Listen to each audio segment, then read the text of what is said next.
Die eerste skyscraper of wolkekrabber in Australië was gebou tussen 1955 en 1958.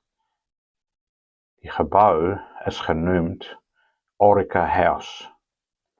In vroeë jare was die maatskappy genoem Imperial Chemical Industries, so die vorige naam was ICI House. Die gebou is 81 meter hoog en was die hoogste gebou in Australië vir 3 jare tot 1961. Nou is die gebou redelik klein, want in Melbourne self is daar 82 geboue wat 150 meter of hoër is. Orica House het 19 verdiepings.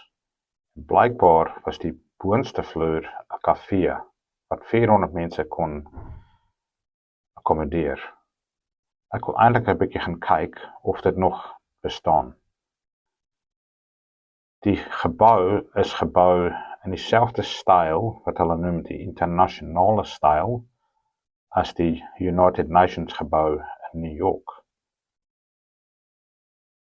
Ander mense sê die styl is 'n glass curtain wall of 'n glasgordyn muur styl. Voor hierdie tyd het mense korter geboue gebou, want daar was 2 redes. En ek wys hierso 'n ouer gebou wat omtrent die hoogste gebou was vir Melbourne in daai dae vroeër as 1955. Die main rede was dat die brandweer se leers net 40 meter lank was. En obviously, dis 'n probleem as jy boer is as dit. Die ander rede was dat in daai jare was die huisbakke hydrauliek en daar was limits op hoe hoog die huisbakke kon gaan.